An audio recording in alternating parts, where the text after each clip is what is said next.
Good morning, everyone. I'm Rhiannon Branch, anchor and reporter for Brownfield Ag News, and welcoming you to today's Precision Conservation Management conversation, sponsored by Illinois Corn and the Illinois Soybean Association Checkoff Program.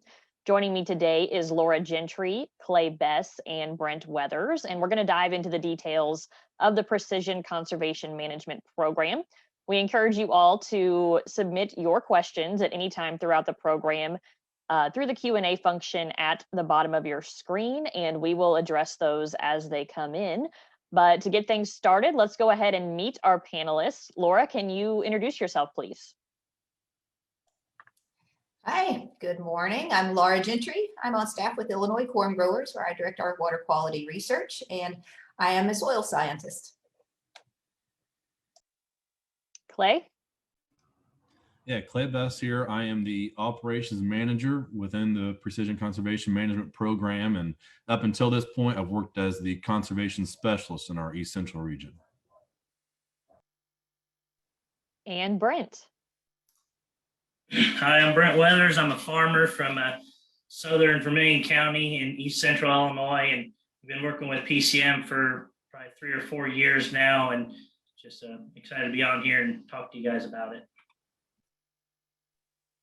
So you'll hear us refer to PCM a lot. That does stand for Precision Conservation Management. Laura, go ahead and talk to us about what PCM is.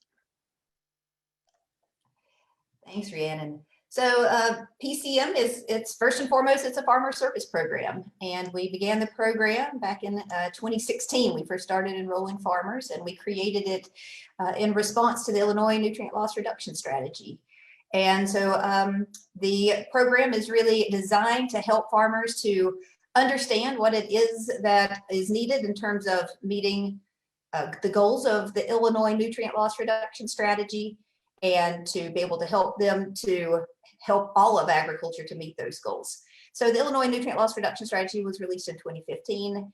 And what it demonstrated really was that in most years, or at least in many years, Illinois is the greatest contributor of nitrogen and phosphorus to the Gulf of Mexico out of the Mississippi River.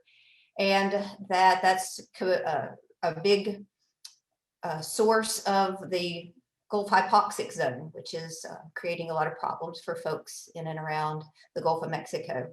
And that furthermore, the science assessment part of the nutrient loss reduction strategy demonstrated that about 80% of the nitrate nitrogen coming out of the state of Illinois is coming from agriculture, and almost half of the phosphorus is coming from agricultural fields. And we're really committed to addressing agriculture as part of the problem, and to maintaining regulation-free agriculture as much as we can, to stopping new and really onerous regulations from hindering what farmers do every day.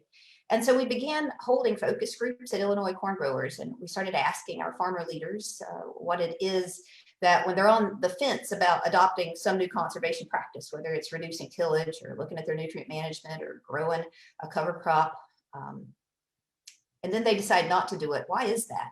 And it usually seemed like their uncertainty was usually revolved around a lack of understanding about how that practice would affect their family and their farm financially. There were questions, of course, around how to do it successfully from a technical perspective, some of these new practices, or how to adopt a new practice or scale a new practice across more acres.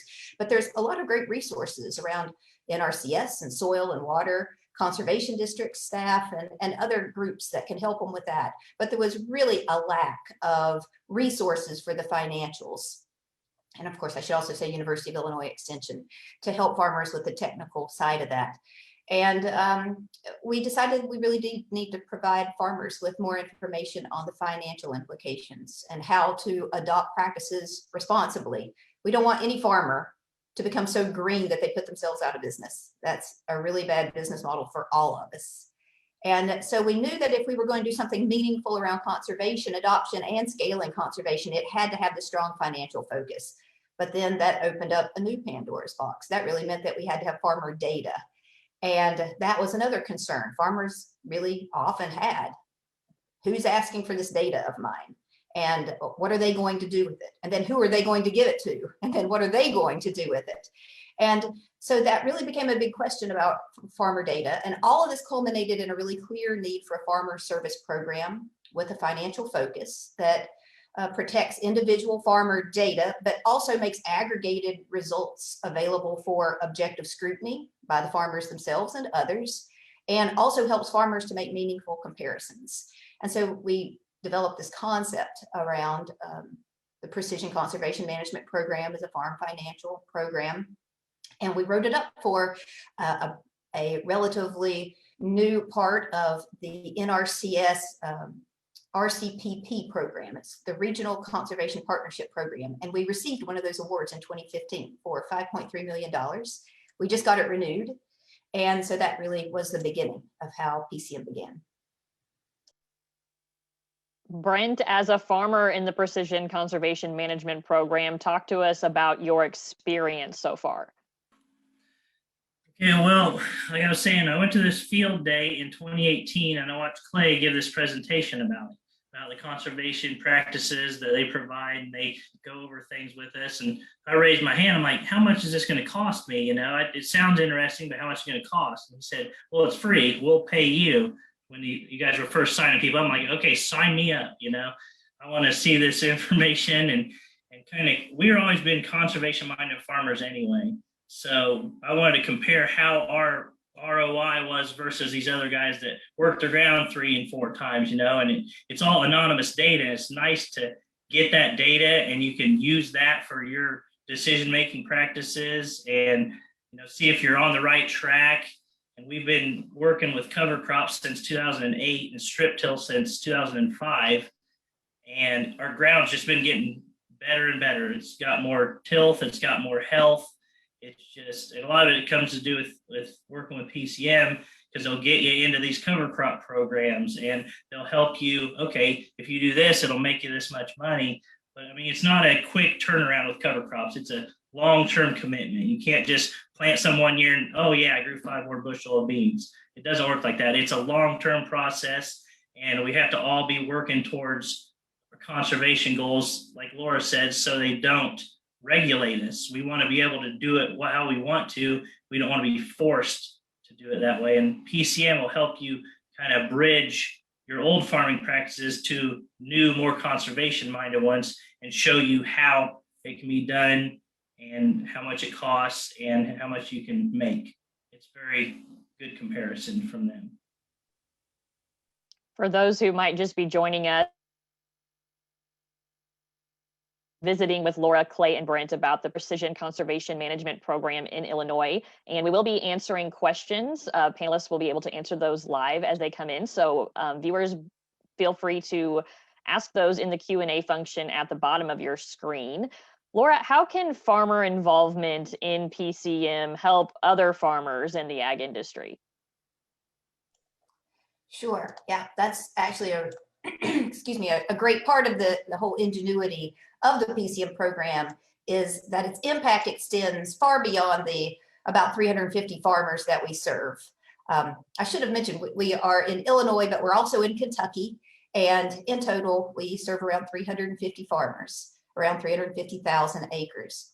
So it's more, though, than just working with those individual 350 farmers. Our objective in PCM is landscape scale adoption of conservation practices and attaining the goals of the Illinois nutrient loss reduction strategy, and ultimately demonstrating that agriculture can take care of our own environmental issues. We can do it ourselves. We can do it efficiently and effectively. And we use our population of PCM farmers like Brent as the real world illustration of how voluntary adoption of these conservation practices, how it affects farm profitability, which also is all about farm sustainability, right? So we take our very unique data set that we use, and we have a very unique data set because we have a very unique data collection platform called our Farmer Portal.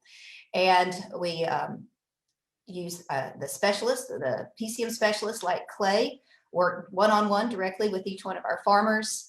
They help the farmer to put the data into the platform. That's part of our very important quality assurance aspect, because the specialist not only understand all of the data issues, but they can get the data directly into the platform quickly and efficiently, so that the farmers aren't sitting around banging their head against the wall sometimes wondering about how to get the data, what's being asked for, how to put it in, how to put in my field boundaries. Our specialists can do it pretty quickly and pretty efficiently. And so we take the data, we analyze it. That's my job, is getting the data assessed and analyzed, making sure we're collecting it accurately, we're making good statistical analyses, and then we make those reports available, of course, first to our individual farmers. Before we make anything available publicly, we hand out that data to the farmers themselves, make sure they feel good about it, that they're in agreement with it.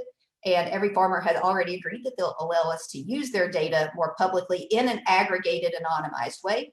And then my job is taking it all, packaging it up, and showing what are the differences in these conservation practices. You know, how are farmers doing in corn no-till, in soybean no-till, and how does that compare to, you know, 3 passes for corn production, or 2 passes for soybean, or strip till for corn? You know, how do these different practices affect farm financial sustainability, but also, of course, the environmental aspects? How does it compare in terms of water quality or soil conservation, soil erosion?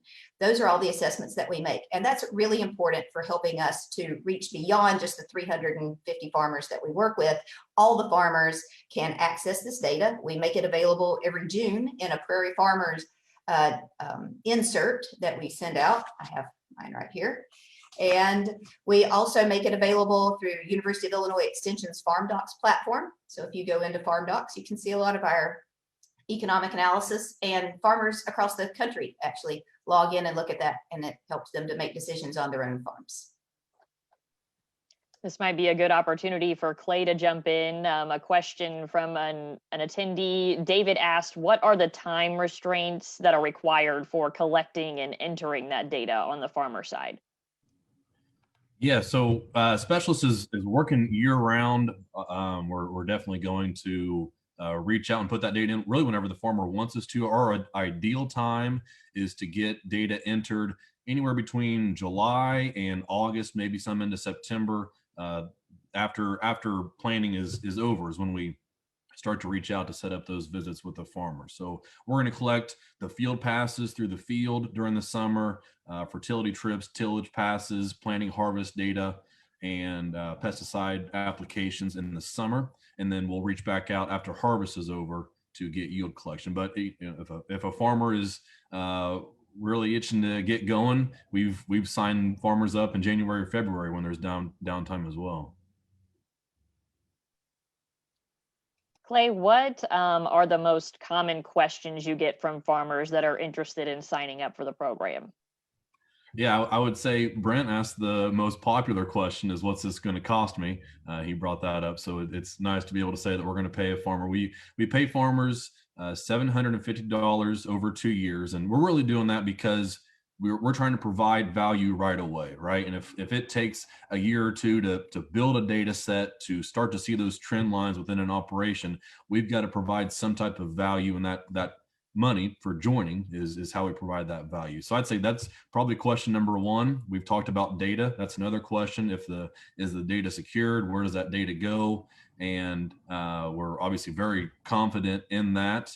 So that's easy for farmers to understand and make the jump into PCM. And then also farmers want to know, are they going to be forced by PCM to make these practice changes? And we don't force any farmers to, they're not forced to sign a contract saying they're going to make these changes over this many years.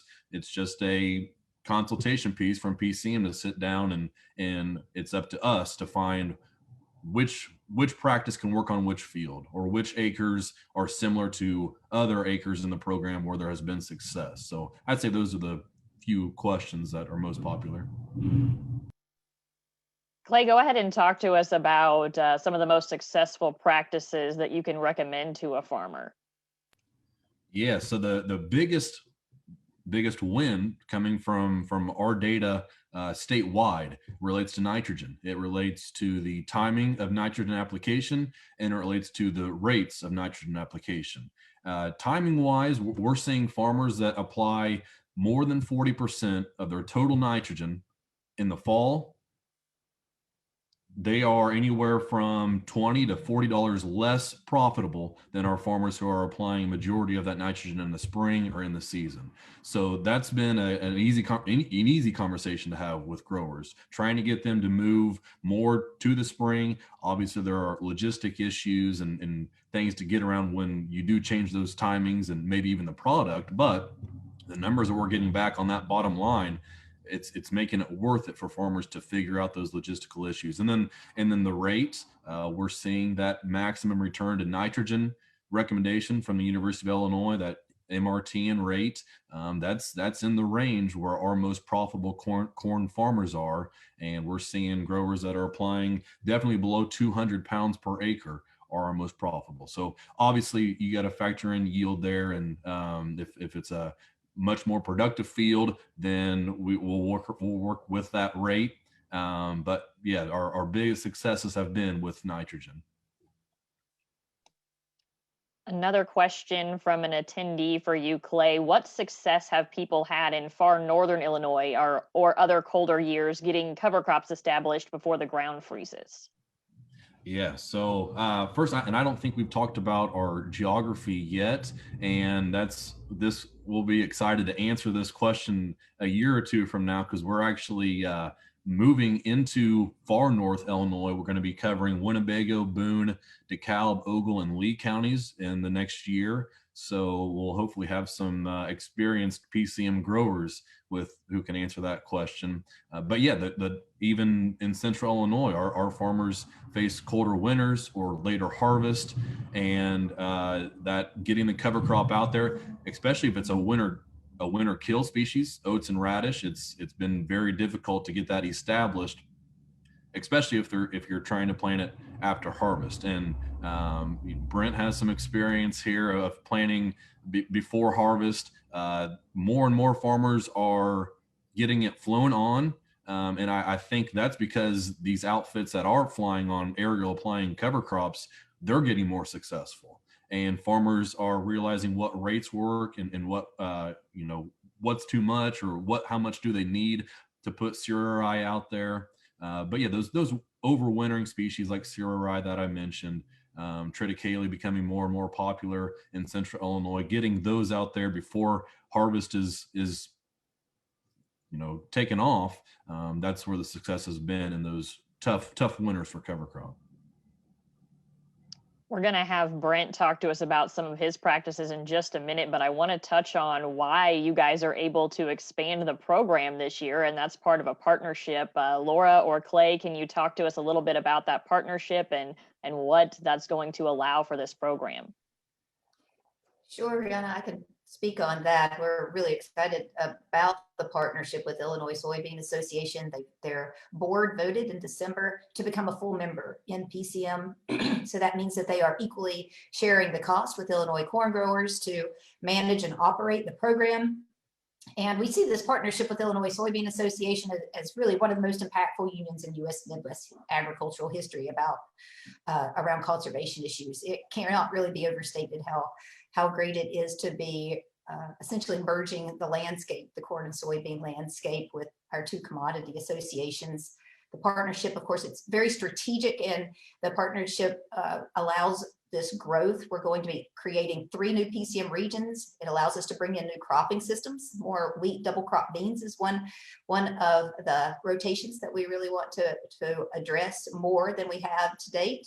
It lets us support new farmers who are, of course, looking to address their challenges around farm economy and climate change, water quality concerns, and of course, always changing consumer trends and demands. And very importantly, it lets us expand our data set, which is a giant part of the power of our program.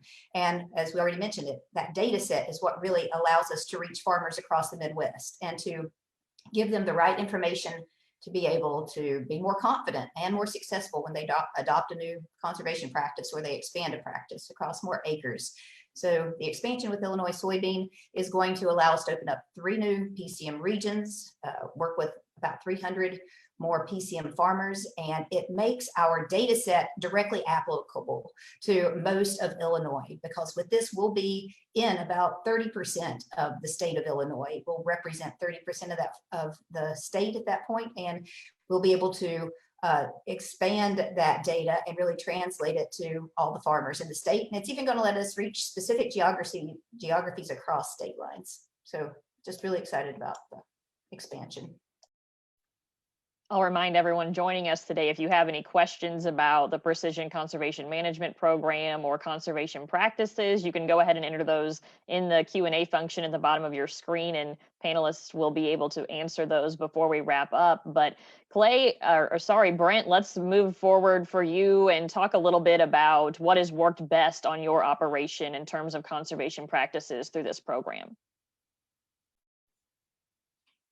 Okay, like I said, we started out with strip till back in 05, and talking with Clay about this, like we'd use strip till just anhydrous in the fall a lot of times. So then we decided, okay, strip till anhydrous in the fall is not a great idea after learning some of this stuff about spring. Anhydrous is a lot better and new nitrogen is a lot better. So we're moving our practice to the spring, and we did that 2 years ago after seeing some of this data. And then we did a little bit of fall last year, and it was a disaster. I mean, we did just a couple checks in some fields, some inroad and stuff. I had 50 bushel worse corn per acre on some fall gas than I did on some spring anhydrous. So, I mean, that's a huge amount of money. And when you're looking at $3, $4, or $5 corn, that's a lot of money, more than he was even saying in his report. So, I mean, that's why this year we've moved all of our nitrogen to the spring. We're going to do it all in the spring. We're going to do it different ways. We're going to put it on with we got a strip till machine, strip freshener. We put some on with that. We got a side dress bar now. We put an anhydrous on with. So we're just moving our nitrogen to the spring, and we're moving and putting all our nutrients in the ground, like our potash and our DAP, and all our fertilizer goes in the ground now. So there's no chance of it running off. So that'll help with the hypoxia in the Gulf and everything, because it's going in the ground where it needs to be. We've cut our rates about 30% of what we spread on. So, I mean, it's just beneficial to the whole, everything, to the world, to the environment, and they've helped kind of pave the way. They've shared the data, and, we learn data on our own in our own farm too, but seeing it aggregately across the whole state, across everybody they work with, it puts it more in perspective, like, okay, we're doing it this way, and this person's doing this, and they're doing better than us or just as good or whatever. And like I said, when we moved to strip till, we cut our fuel costs, our greenhouse gas emissions a lot. I mean, we probably cut our fuel by over half when we switched to strip till compared to ripping the ground and working it a couple times after and then planting, So it's a huge savings in fuel, in time too, because you're out there, you try to do less passes across the field. That's the goal. You want to grow more with less inputs, less time, less cost. That's what you want to do. So, I mean, that's the goal. And you got to you're trying to help the environment as you do these things too. As long as you're making money and still trying to be profitable. On that note, Clay, we have a question from an attendee. Jacob asked, how are you promoting strip till with root zone banding, saying that this will be critical in the next 10 years, placing the fertilizer below the ground with minimal soil disturbance? Yeah, we did a strip till specific comparison study, last summer, maybe 2 summers ago. And we saw just what Brent's talking about, that are not only are our strip till corn farmers the most or second most profitable every year out of our corn farmers, but those who are applying the dry fertilizer within that strip, that was our most profitable strip till farmers. So really, and this is what we always do with PCM, we let the data speak for itself. And that was a great study to have, and one that's pulled out at each one of the farmer visits. So we'll continue to do those type of studies. But like I said, the data speaks for itself with that strip till operation. Brent, are there any practices, conservation practices that you've implemented on your farm because of PCM that you might not have otherwise? I would say yes, there is, because their cost share with their cover crop plan they had with these companies that give them the money. They say, hey, we want cover crop on these acres. It's always got to be on new acres. Like I said, we've been doing cover crops since '08, but we've been doing it with our own cost. We spent the money, we tried this, we tried this, we tried this. And then when Clay came along and said, hey, we got money for new acres, I'm like, okay, we did some different fields than we have been doing, because it had to be on the new fields. And so then we put that data into their data set as well. So, and what I've noticed with cover crops is you can turn like B and C class soils into higher soils, the next class up, by just making the health of the soil a lot better. And using their program helps do that, because they help you with the cost share cover crops. Because when you're going out to look at it, you're looking at, 15, 20, 25, $30 an acre. And if they can throw in 10, 5, 10, 15, whatever it is, whatever they give you, then it makes it a lot less out of your pocketbook, a lot less risk for you to try these things. So being in cooperation with them really helps with that, with trying new practices. Brent or Clay, are there any other management practices or aspects of this program that you want to highlight that other farmers might be interested in knowing about? I'll just come on and say that I mentioned, the nitrogen rates and timings of it, and Brent's talked about his strip till experience, and the reduced tillage is a big part of what our data is promoting for our farmers. We cover the spectrum. We've got farmers that have no tilled for 30 years and cover crop for 15, and we've got plenty of farmers that are still making 3-4 passes of tillage ahead of corn and beans. So one, we cover that full spectrum. We have all those data buckets filled, and we're seeing farmers that are making 3 passes of tillage or more are way less profitable than the farmers making 1 or 2 passes, let alone strip till. Yeah, and I'll add to that, with the data sets they give us, they give you a little booklet, and it shows your practices versus the other practices. So it shows on this year, okay, I was more profitable than this kind of practice, but then this year, this one was higher. It gives you a kind of a comparison between the other types of farms, and that's very helpful and useful to making decisions into the future. We have some more questions coming in for Laura. Who are some of the partners with PCM, and what kinds of programs are they involved with? So we have over 30 partners in PCM now. And I've already mentioned the Illinois Soybean Association, of course, is a joint partner with Illinois corn growers. We develop the program and jointly administer it.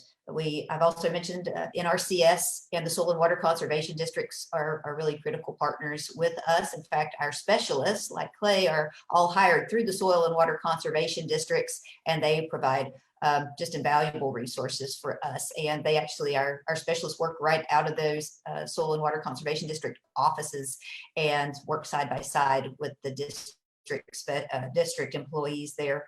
Have to mention our amazing IT team, which is Heartland Science and Technology Group, that leads our internet technology and all of our farmer portal work that we do. Could not do what we do without them. Another great partner that we've had as far as from the corporate supply chain, and the corporate side is PepsiCo. Pepsi has been a tremendous partner. They actually fund one full region right now, and they're working with us to expand into other regions. The Illinois Certified Crop Advisors are one of our partners. They help us to put on webinars where we can tell CCAs about the data that we're finding in PCM, and then they can take it out to the farmers that they work with. So that's another way that we reach farmers outside of just the farmers that are participating in PCM. We work with ADM. ADM is working with us on a carbon market pilot as well.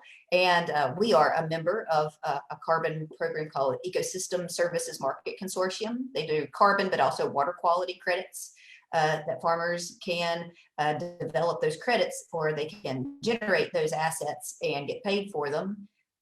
We work with conservation groups like the Nature Conservancy and American Farmland Trust have been amazing program partners for us. That's not all of them, but that's a lot of them. Definitely. If anybody visiting it with us today has questions, go ahead and enter those in the Q&A function. We'd be happy to get those answered.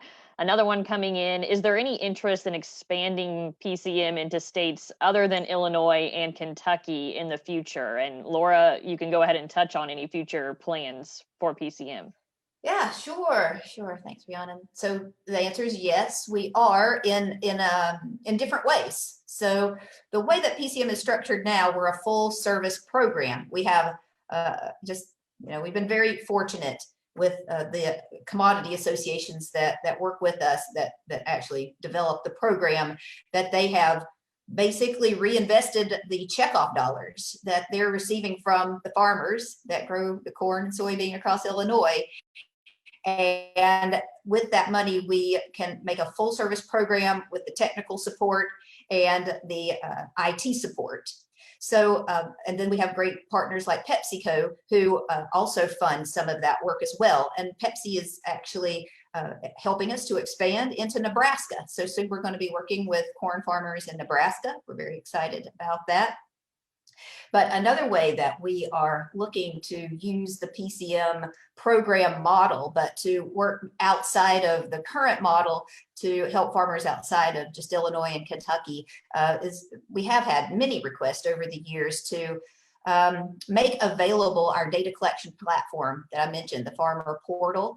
And these are usually requests from partners in other states like NGOs, conservation groups, some processors, some other corporations. They have their own technical staff on the ground that work directly with farmers, but they don't always have a good means of collecting that farmer data in a digital format and collecting the relevant management data. And they don't have a great way to make reports, especially our financial analysis, which we feel is as good as anybody's out there. We have very good financial analysis around these individual field by field conservation practice comparisons that Brent and Clay have also talked a lot about. And these other groups were asking how they might be able to make that analysis available to the farmers they work with in their states. So we're really excited to be partnering with several of these groups that are like ours. They are groups that have the same kind of mission to work directly with farmers and the same data use philosophy, which is very important. They're not selling products back to farmers. They're using farmer dollars to help our farmers make good decisions financially. And so we're working on a way to create a more accessible platform, and we call it PCM Lite, for groups like ours that have the same core values for helping farmers and make our tools available to them. So very excited to be doing that and hope to be moving into other states in the Midwest really soon. Clay, what is your go-to strategy for encouraging farmers to sign up, especially for those who might be on the fence about the program?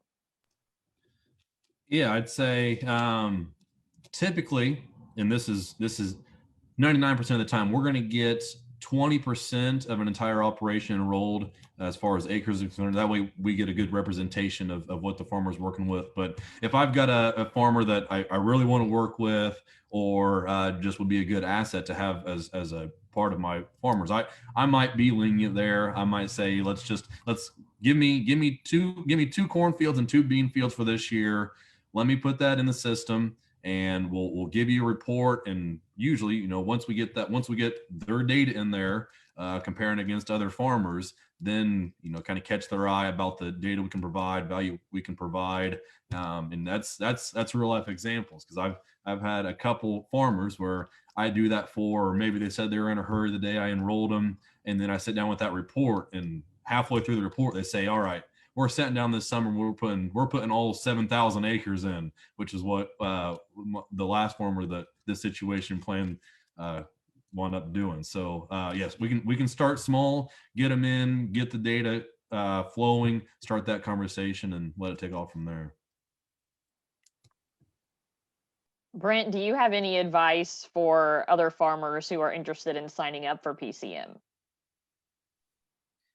I would say don't wait. Just go ahead and do it. Like Clay said, if you're not 100% sure, just sign some acres up. And once you get the data and you get to working with these people, they're very great to work with. You'll open your eyes and you'll really want to sign up more. So I would say start small if you're not 100% sure. And then once you start seeing the data coming rolling in, you will probably up your acres like we did. I started out with 20% probably, and now we're up to probably almost half our farm, I would say, maybe enrolled. So just that's what my advice would be. On that note, where can farmers learn more? Where can they get signed up? How do they get started? That broke up a little. You said, where can they get started, I think. And I would say, go into our website, which is www.precisionconservation.org. And you can check out our website right there. And there's a place where you can ask for more information or start to get enrolled. And we'll reach out to you from there, or you can reach out directly to us. We're a really small shop, actually. It's Travis Debbie, who's the director of our program, does a lot of all the operations oversight of the program, me and Clay and our specialists, and Michael Gill at Illinois Soybean Association. We're not a great big group, really. So you can reach out to any of us. You can find me on the Illinois Corn website. You can find Clay's email address or any of the other specialists' address on the precisionconservation.org website. Love to hear from you. You can also, as Laura mentioned, our geography, about 30% of Illinois is where we're covering. So if you reach out to your soil and water, local soil and water conservation district office, they might have some information for you or be able to put you in contact with us. We do have, go ahead, Brent. Sorry. I also like to throw in that they do some field days around the state and around the area that are really useful and beneficial. They talk about cover crops and no-till and stuff. They dig the soil pits and stuff where you can go look at the soil structure. It's very interesting. So look those up too, and that's a good way to get started. We do have time for a few more questions. If anyone has any, please go ahead and enter those in the Q&A function at the bottom of your screen. And while we're waiting on those, let's go ahead and talk about each of your favorite part of PCM. So a couple of you have some time to think. We'll let Laura start. What is your favorite part of the program? Thanks. But I have to go back and say, in our small shop, I forgot one of the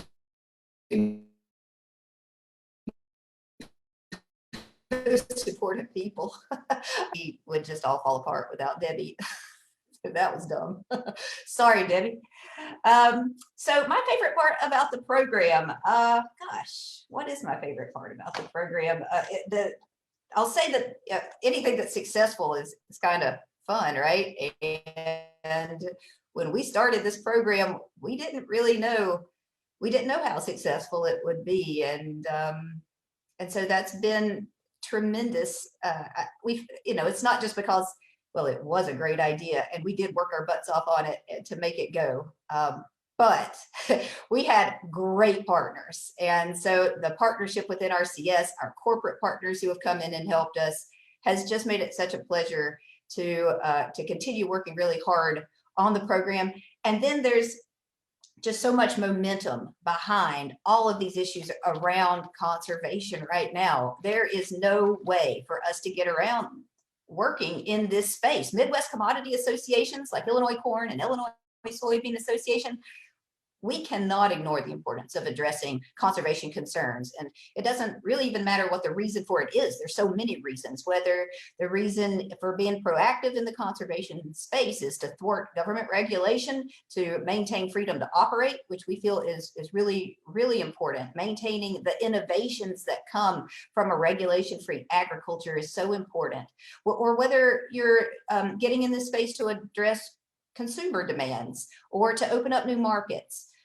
Pretty soon, commodity associations and individual farmers are really going to be expected to demonstrate their efforts that result in measurably improved water quality, in soil health, in climate issues, and then just layer on top of that all of the new opportunities that are being made available right now as a result of efforts by the current administrations and around carbon markets, ecosystem service markets. These things have all come together in one place, and the culmination of all of it has really bolstered the work that we're doing within PCM and has just made it really take off. And so it's really been an honor and a pleasure to work in this space with just this tremendous team of specialists and administrators.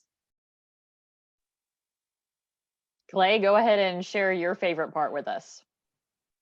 Yeah, sure. And it's kind of like what Laura said, the success that we've had been the best part. And I would say in my region and the Pepsi cost share that both Laura and Brent talked about this time of year, after my reports have all been delivered and I talked to my farmers and talked to them about how their cover crop are looking. And now that they're getting busy planting, I'll be traveling around my 5-county region, checking out all the cover crop fields and just driving by and seeing thousands of acres of green that were made possible by that cost share, and definitely made possible by my farmers that were willing to give it a shot, and to see those changes that everybody made within that partnership. That's probably the coolest part about PCM for me. Brent, your favorite part? Like my favorite part was the anonymous comparisons to the other farmers and the other practices. That really helps our bottom line, like I said, but also the cost share on the cover crops, because I can walk around my office right now to one of our fields and it's green. It's growing cover crops, got cereal rye out there on corn stalks. And we've got, I think we did 700 acres this year of cover crops, and we're just doing more and more every year because it's paying off. And the cost share of that really helps a lot, like I said, because it can help you try it out without having to, dig too much into your pocketbooks and just be able to try new things. We're going to try some new cover crops next year too. I'm going to plant some earlier beans, and I'm going to drill some winter kill stuff, some oats, some radishes in behind that, and then grow that in front of corn for the next year. So we're going to see how that goes, try that out. We'll make this the final call for any questions from the audience. And while we're waiting on those, there are a few more to address before we close things up. Whoever would like to take this one, with climate and conservation being at the front of everyone's minds right now, do you have any thoughts on the importance of farmers joining PCM and other programs like it? I'll take a crack at it, and then Laura can maybe fill in if she sees fit anywhere. But yeah, we believe we've positioned ourselves very well to be there for the farmer. If they ever get a knock on their door about a environmental lawsuit coming their way, they can hold this PCM report up and say, these are the practices I've implemented. I've been doing this for this many years. Here are my sustainability charts that only makes sense when my specialist is coming out to talk to me, but here you can see the improvements that I've made on greenhouse gas emissions and water quality. So we've really tried to position ourselves to be there for the farmer in that regard, as well as connecting them to the programs. Laura mentioned the carbon credit pilot program that we have with ESMC. So being there to figure out which program we can get our farmers into, and just making sure that they're aware of such programs. That's a huge part of our consultation piece. Laura, do you have anything to add? I would just say that if, even if conservation is not something you care about, there's not many farmers that just are like, don't care about the environment. There's really not many of them. We're seeing more and more. Farmers are seeing climate change in different ways right around us. Farmers are seeing water quality issues, and no farmer wants to impact local water quality. And they understand too that we anything that is as as tied to the earth as agriculture has its footprint on the planet, has its footprint on the environment. And so that's only becoming more and more felt as we have more people on the planet, as the amount of land that we have to produce food is shrinking. So please, think more about it. And we are a very accessible program. We're here for farmers. We're not really, that's who we're here for. We created this program for farmers. And so if you're a farmer, you should be concerned about water quality. You should be concerned about soil health. You probably are. Just reach out to us and we will do, if you have any suggestions for what we could be doing better, we really do want to hear from you. And we take that really seriously. And we always want to hear feedback, good and especially bad, I guess, about any of our analyses. That's something that's very near and dear to me, is how we treat the data. We want the data to be the most meaningful to farmers. We want it to answer the questions that you guys and women have that are going to help you make a good decision for yourselves, for your families, for your communities, and for the earth. This has been a great conversation, guys. And before we wrap things up, I kind of want to give each of you some time for some closing comments. If there's anything else that you would like to bring up or would like to share for our attendees. And Brent, I'll let you go first. Okay, us farmers should be at the forefront of this carbon battle we have now, because our soils can hold tons of carbon. We need to start pulling it out of the air, putting it back in the soils, and put it back where it needs to be. So we can really, pave the way and store a lot of carbon in our soils by doing these reduced tillage practices and doing cover crops that pulls more out of the air. It's just, we can make a big difference. There's, millions of farmers out there, and we can help make a big difference in this fight, this battle against the carbon in our atmosphere.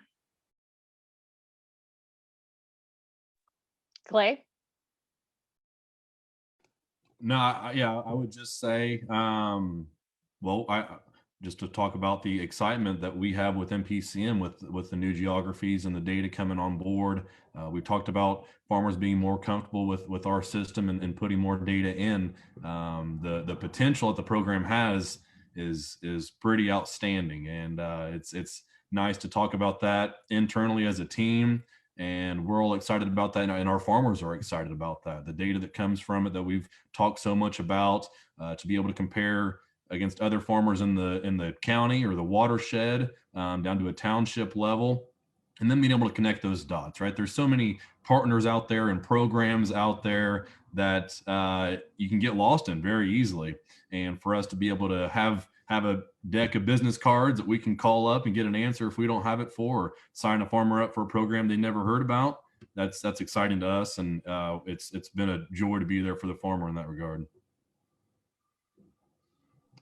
Definitely. And before I have Laura speak, we have another question to address. It says, given all the conversations about ways that agriculture can make a positive contribution to the climate debate, better nutrient utilization, and promoting farming practices that make the soil more resilient, are there any areas you see PCM maybe should be involved in that you currently aren't? That's a good one. I think that the space, the carbon market and the ecosystem service market space, Brent was just bringing up this, and I was glad to hear you say this. This is your space. This area of water quality, asset development from agriculture, and carbon sequestration and greenhouse gas reductions. Farmers, there aren't many occupations that someone can have today where they could address these issues more directly, and on a larger scale, say more so than some of your, replacing your light bulbs in your house or something, which is important.